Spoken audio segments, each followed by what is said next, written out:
I spent 31 years working as a social worker in Philadelphia. I saw things that would make most people lose sleep for a month. I learned early on, you don't panic. You assess. You breathe. You move. I never thought I would need those skills for my own family. My daughter Claire is the kind of person who walks into a room and makes it quieter, not because she's shy, but because she has this stillness about her.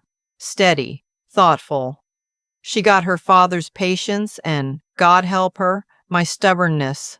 When she was 7 years old, she found an injured sparrow on our back porch in Germantown and spent 3 weeks nursing it back to health with an eyedropper and a shoebox lined with tissues. She kept a notebook, recorded its progress every single day. That was Claire. That was always Claire. So when she called me on a Tuesday afternoon in March to tell me she had met someone, I listened carefully, not to what she said, to how she said it. She said his name was Daniel. She said he was an architect. She said he'd walked up to her at a gallery opening in Center City and told her that her laugh was the most honest thing in the room. She laughed when she told me that, a real laugh, the kind I hadn't heard from her in a while.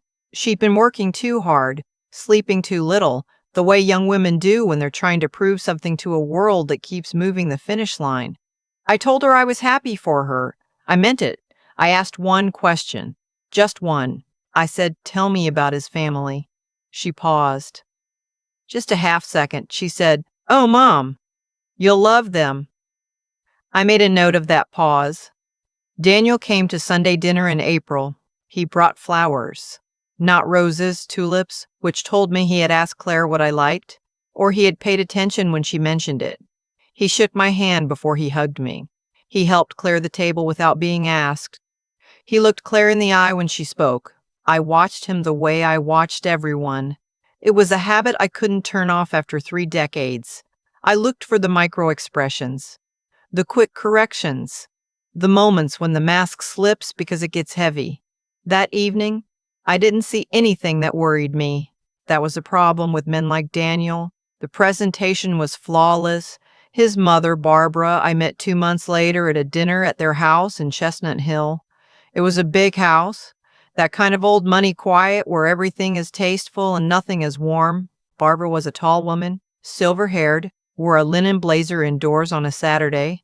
She kissed my cheek when I arrived and complimented my earrings, and within 6 minutes had worked into the conversation that Daniel had been accepted to Penn's architecture program, but chose to pursue his career in New York instead because he had more interesting options. I smiled. I filed it away. She spoke to Claire the way some women speak to younger women they've already decided don't quite measure up. Not rudely, worse than rudely, warmly, but with a ceiling. Like Claire was a pleasant addition that Barbara was graciously tolerating. She called her sweetheart 3 times in one evening. Each time Claire smiled and said thank you. On the drive home, I asked Claire how she felt about Barbara. Claire said, "She takes some getting used to." I said, "Has she always been like that?" Claire said, "Daniel says she just has high standards. She does it to everyone." I drove the rest of the way in silence. They got engaged in November. Claire called me from the restaurant where Daniel proposed, some place in Old City with a waiting list. She was crying. Happy crying, I told myself. I told myself that because I wanted it to be true.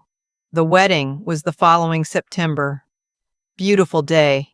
Outdoor ceremony in the Brandywine Valley. Claire wore a dress she'd found at a small boutique in Rittenhouse, off-white with small buttons down the back that took her maid of honor 20 minutes to fasten.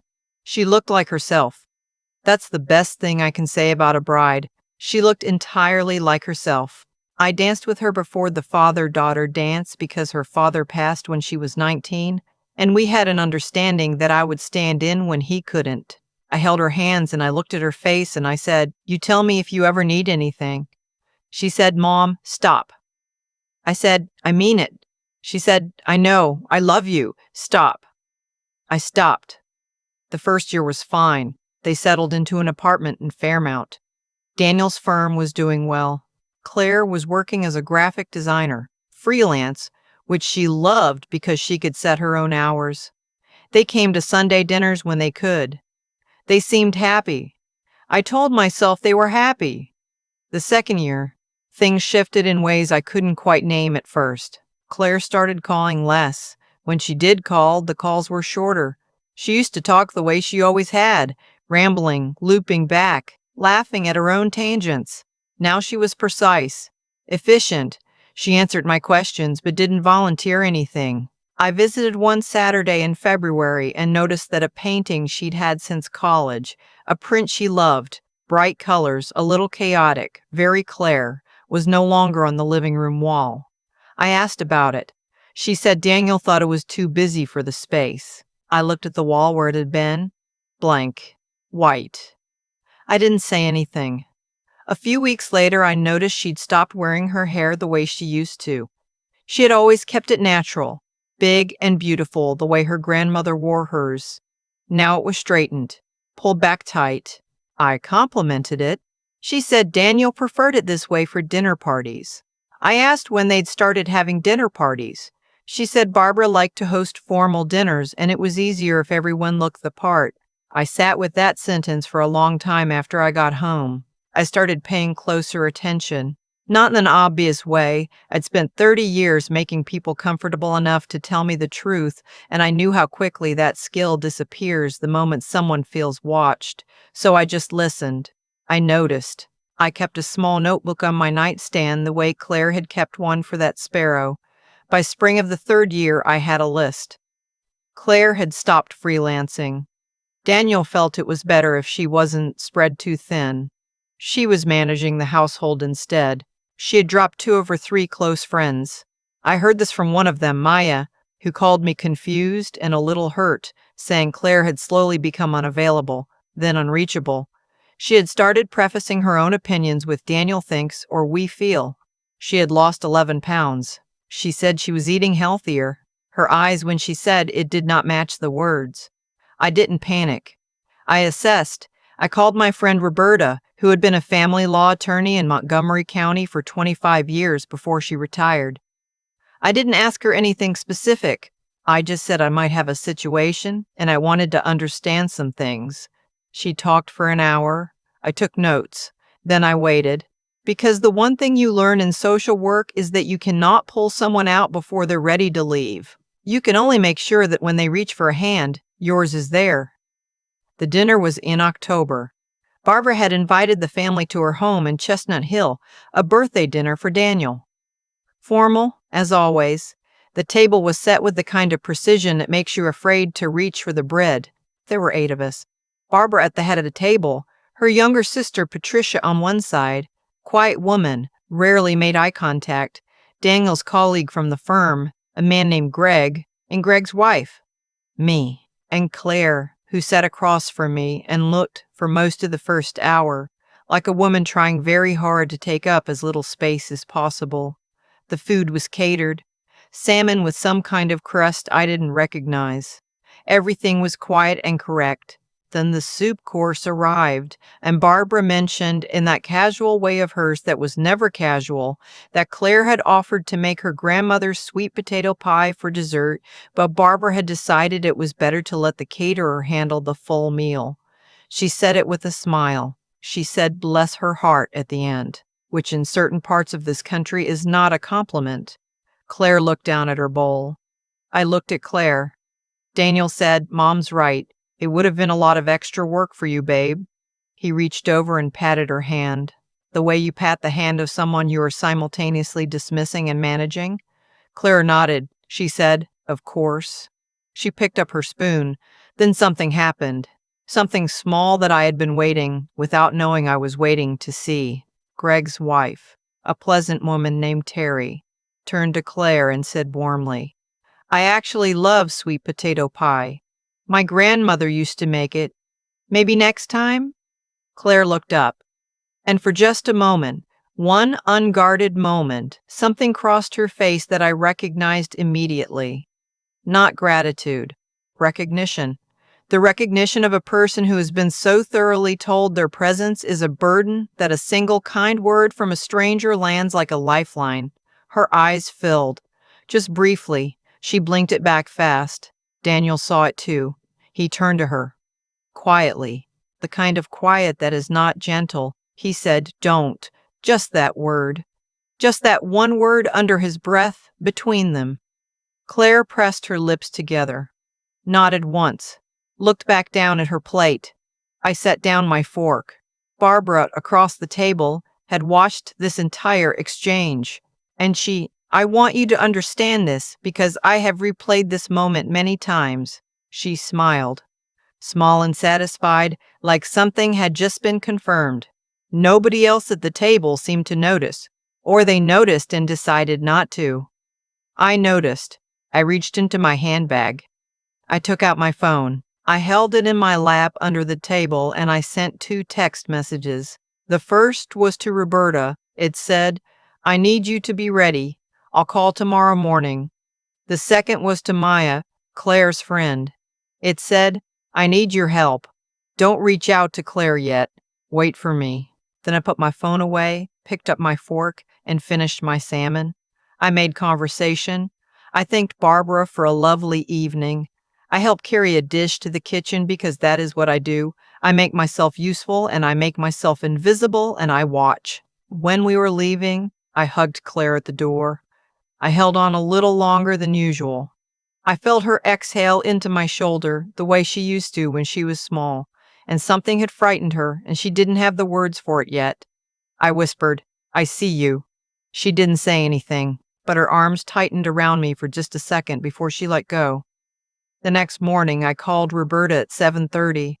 I told her everything, all of it, the list I had been keeping for 18 months, the specifics, the patterns, the things I had seen at that dinner table. Roberta listened without interrupting, which is one of the things I have always loved about her.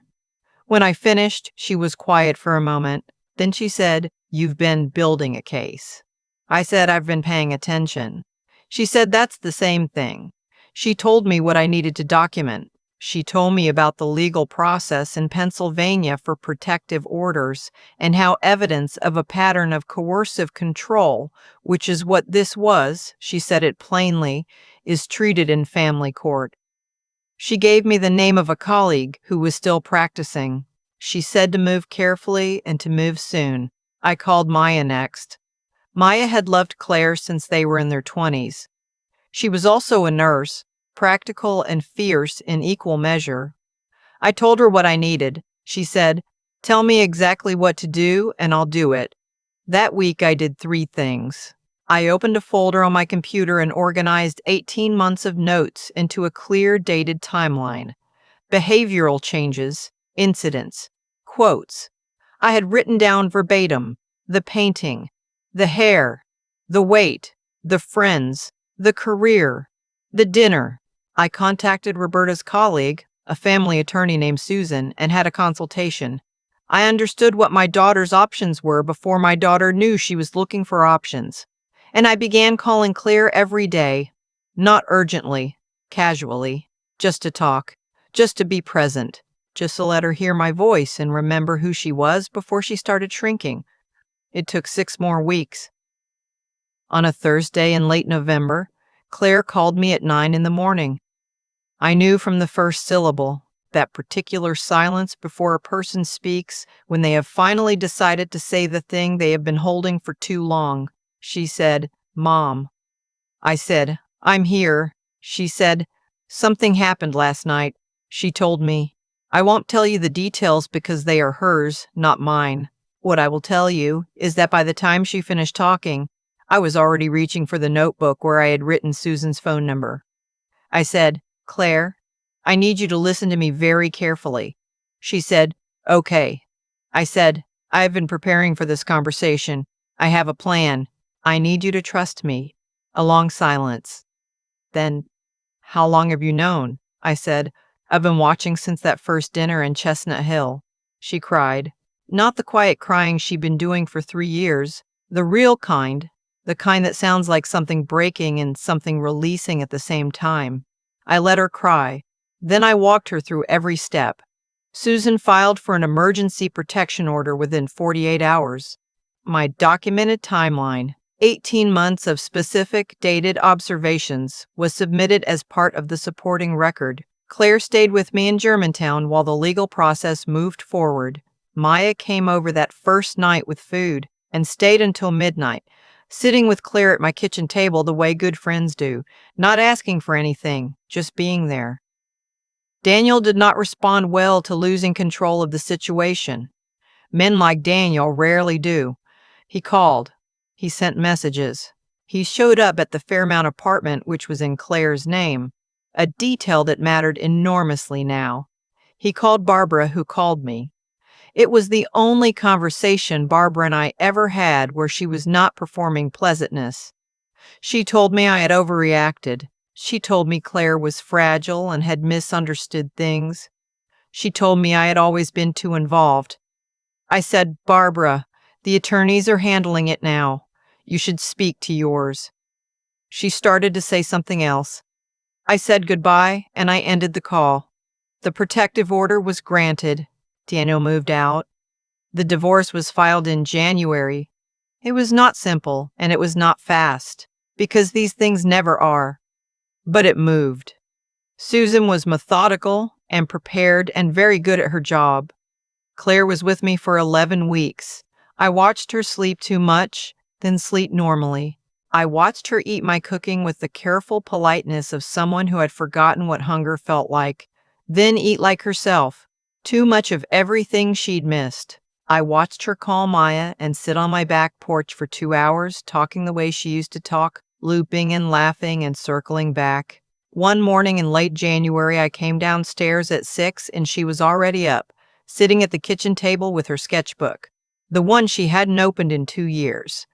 She had her reading glasses on and a cup of coffee next to her, and she was drawing. She didn't hear me come in. I stood in the doorway for a moment and watched her. She looked like herself. I went back to bed. In March, she found an apartment in West Philadelphia, close to her studio, close to Maya. She signed the lease herself. She sent me a photo of the empty living room with the caption, "First wall is for the painting." The painting had been in my storage unit since I quietly collected it from their apartment one afternoon while Claire and Daniel were at a family event. I had asked Claire for her spare key 11 months earlier. She hadn't asked me why. I think some part of her already knew. I drove it over to her new apartment on a Saturday. We hung it together on that first wall. It looked exactly right, big and bright and a little chaotic. She made coffee and we sat on the floor because she didn't have furniture yet, and she told me about a freelance project she had started, a small publishing house in Fishtown that needed branding work done. Her voice when she talked about it was the voice I remembered, specific, excited, running ahead of itself. At some point she stopped and looked at me. She said, "Mom, what would have happened if you hadn't been paying attention?" I thought about all the women I had worked with in 31 years, women who didn't have someone paying attention, women who took longer to find the door, women who didn't find it at all. I said, "That's why you always, always let someone know." She nodded. She looked down at her coffee cup. Then she looked back up and said, "You never panicked." I said, "Not where you could see." She laughed. The real laugh, the honest one. That's the laugh I had been waiting for. I want to say one thing before I go, because I've been doing this long enough to know that someone watching this right now is where Claire was 18 months ago. You are eating smaller. You are speaking more carefully. You are telling yourself it is compromise and adjustment and love requires sacrifice. You are watching yourself disappear and calling it growth. It is not growth. Find one person you trust, just one. Tell them what is happening. You do not have to have it all figured out. You do not have to be ready to leave. You just have to let someone know you were there. Your life is worth that phone call. What city are you watching from? And if this story is yours in some way, if you recognize something in Claire that you've seen in your own mirror, I want you to know I see you too. I've been asked more than once since all of this happened, whether I feel angry at Daniel, whether I hate Barbara, whether I want some kind of dramatic reckoning that looks like the ones you see in movies. The honest answer is no, and I've thought about why that is. What I feel is something quieter and more durable than anger. I feel clear. And clarity, I've learned, is what you get when you've done the right thing at the right time in the right way. Not the satisfying thing, not the fast thing, but the right thing. That clarity doesn't leave you the way rage does. It stays. Daniel is not a monster in the way people want their villains to be monsters. He is a man who was never required to examine himself. Nobody in his life, not Barbara, not his colleagues, not the systems that smiled at his success, ever held up a mirror and made him look. So he moved through the world, taking up whatever space he wanted. And when he found Claire, he took that too, bit by bit. The painting first, then the hair, then the career, then the voice. He didn't do it all at once because it works better slowly. That's the whole design of it. Barbara taught him that. Maybe not in words, but she taught him that the women around him existed to reflect him well, and she had spent decades making sure everyone in her orbit understood their role. What she didn't account for was me. Because I wasn't in her orbit, I was watching it from the outside. There's something I want to say about what I kept in that notebook for 18 months. People sometimes react to that with discomfort, like it was cold or calculated, or like a loving mother would have stormed in sooner. I understand that reaction. I had it myself some nights, sitting at my kitchen table wondering if I was waiting too long. But here is what 31 years of this work taught me. You cannot outpace someone's readiness. Claire had to arrive at her own door. My job was to make sure the door existed and that I was standing near it when she reached for the handle. The notebook wasn't distance, it was preparation. There is nothing cold about being prepared for the moment your child needs you most. What happened to Claire happened because a pattern was allowed to grow in the dark, and what stopped it happened because someone turned on a light and kept it on. That's not luck. That's not fate. That's just the slow, unglamorous work of paying attention and refusing to look away. The things we don't say have consequences. The things we tolerate teach others what we'll accept. Claire learned, across 3 years, that her voice was a problem to be managed. She learned it from a man who learned it from his mother. These things travel. They move through families like weather. You don't always see where the storm started, only where it lands. What I hope for Daniel is that somewhere in whatever comes next for him, someone finally holds up that mirror, not out of cruelty, out of the understanding that a person cannot build anything real on a foundation of other people's diminishment. It collapses. It always collapses. We just don't always get to see when. What I know for Claire is this. She is already more herself than she was a year ago. The sketchbook is open. The painting is on the wall. The laugh is back. That is not a small thing. That is everything. And if you are somewhere in this story, if you recognized a piece of your own life in what happened to my daughter, I want you to hear this directly. The fact that you recognized it means some part of you already knows the truth. That part of you has been trying to get your attention. Listen to it. Find your person. Make the call. You don't have to have it all figured out first. You just have to let someone know you're there.